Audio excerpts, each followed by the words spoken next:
This week on LSMN Overtime, football and volleyball season is in full swing, and we've got highlights from around the district. We'll meet a new coach at LHS who's making history, and we'll take a look into the newly formed Marcus weightlifting team. Thanks for watching the fall premiere of LSMN Overtime. I'm Tori Stevens. Let's get right into some football. The Marcus Marauders went undefeated in the regular season last year, but injuries led to an early exit in the playoffs.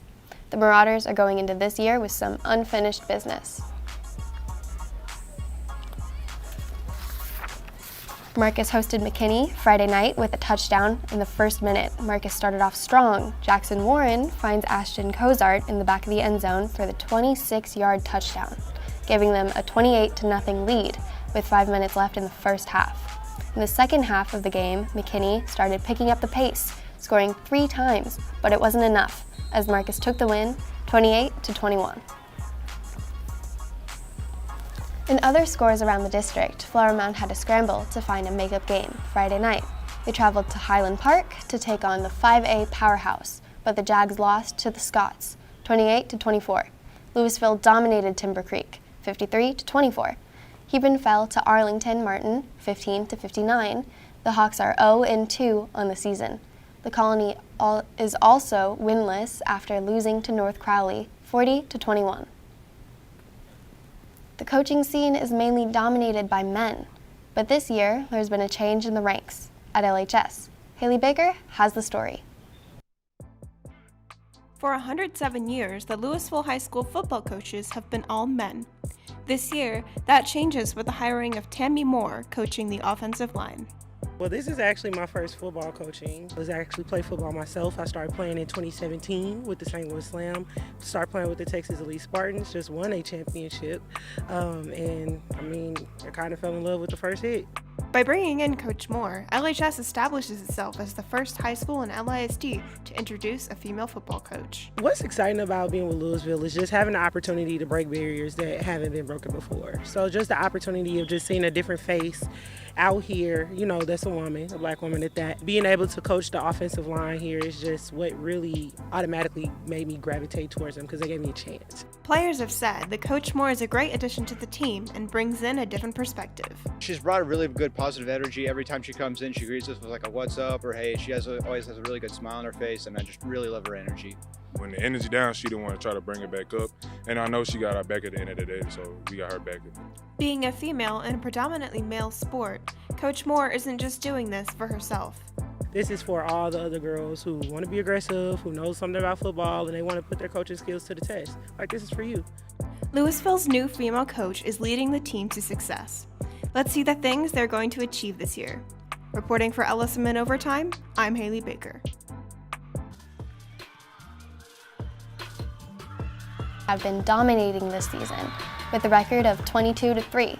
Friday, the top-ranked Lady Jags hosted South Lake Carroll. The Lady Jags took the lead early on, and it was obvious that the Jags would come out on top. South Lake put up a fight, scoring 21 points in the first 2 sets, but the Lady Jags kept their lead and beat the Dragons 3-0.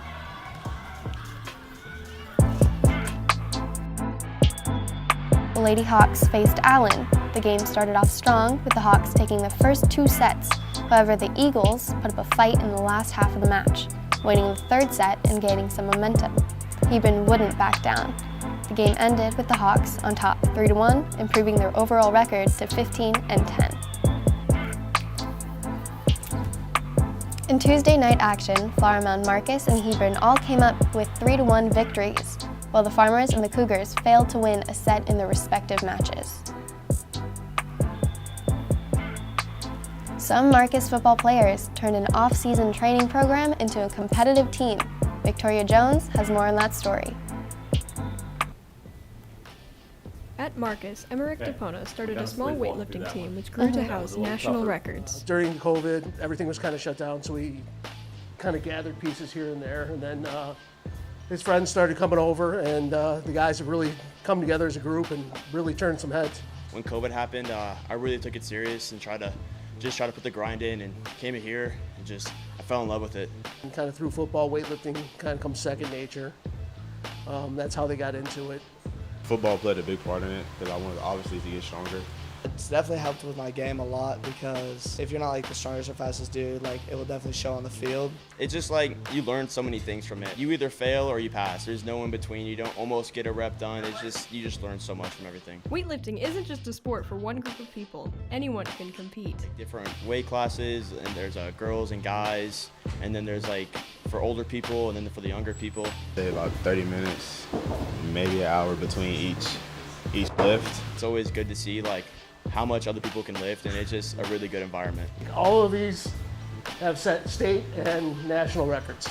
LISD offers a variety of sports. However, weightlifting is not yet one of them. You know, school district would back the organized sports, the unorganized sports, such as this. You know, they go out on their own and do it. More the merrier. We'd love to get a good team together. We're actually looking forward to going to the nationals again.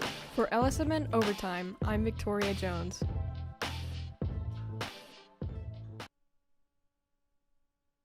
Marcus football. Here's Brody Lewis with our guest.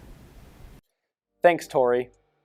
I'm joined now by Coach Tim Morrison, Offensive Coordinator for the Marcus Marauders. Coach, thank you for joining us today. Hi, thanks for having me today. By looking back to last year, the Marauders had an impressive regular season last year, but injuries affected the playoffs. How difficult was it to end the season that way? Yeah, you know, it was a lot of fun. We had a great season, won a lot of football games, and unfortunately, you know, big injury to our quarterback really affected us. We felt like the kids still played well as we exited in the playoffs. And, you know, it's never easy to end the season. You have to see those seniors go, and it's never fun to end the season, but we had a lot of fun while we were healthy, and unfortunately it had to come to an end like they all do. So how much of a factor does last year's playoff exit have on this season? You know, honestly, I don't think it has a whole lot of a factor on this season.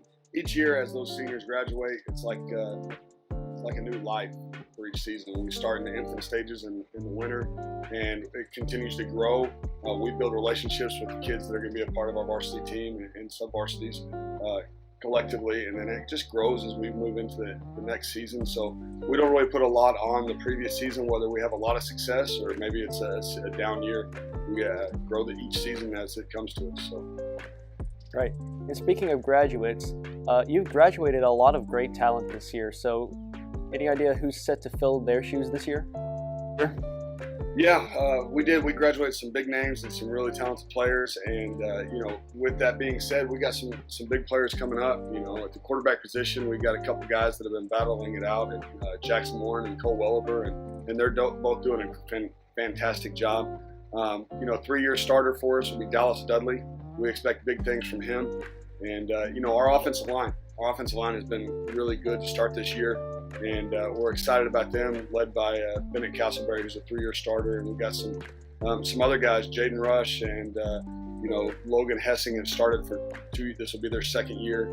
And new guys, and Riley Letterman, Rhett Thomas, and then a young guy, sophomore, Jack Tanner on the offensive line that's provided some depth and help for us. You know, other skill positions, we had to move in with Ashton Cozart, who's a big-time explosive player, Isaac Katab, another receiver for us, and then, you know, kind of our old faithful, our running backs and H-backs. We got Gabe Espinosa and Walker Wells, who really do a great job of leading not only our offense but our team. And then Connor Bond, who's a unanimous first-team All-District tight end H-back for us last year, and Sam Weisner. So those are kind of the guys offensively that are going to help us continue on the tradition that we've had the last couple of years of a lot of success. So. All right. And this early in the season with a 1-1 record, will you guys be making any adjustments to your game plan, or will you just stick with what you've been doing? No, I mean, we're going to continue doing what we've done. And, you know, each week it changes, and we'll grow on what we've done the previous week. You know, that first loss that we received, you know, was, you know, we didn't execute the best, and we still had 450 yards of offense and played pretty well in defense. A couple of explosive plays got us, and special teams, you know, weren't definitely didn't meet our expectations, missing a few kicks. So, you know, we're going to keep building on what we've done, and each week we will tweak according to our opponent as far as the game plan is concerned, and put our players in the best position to be successful. And then it's their job just to go make plays when the opportunity arises. So we're going to keep building on what we've done, and we believe good things are out ahead of us. So. All right, well, that's all the time we have for today. Thank you for joining us, Coach. Yes, sir. I appreciate it. Our Overtime Spotlight goes out to Damian Martinez, a 3-star running back from LHS. In the first 2 games of the season, the recent Oregon State commit had 28 carries for 263 yards, averaging an impressive 9.4 yards a carry. In that span, he also tallied up 7 touchdowns, which accounts for more than half of the former's touchdowns this season. It's early in the year and Lewisville hasn't faced the big opponents yet like Marcus and Flower Mound, but it looks like Martinez could have a very special senior year and lead Lewisville to some hardware. For LSMN Overtime, I'm Brendan Selke. That's all the sports news for this episode. Be sure to check out the LSMN broadcast on September 24th as Marcus Volleyball hosts Flower Mound. Join us next episode for more information on what's happening with our sports around the district.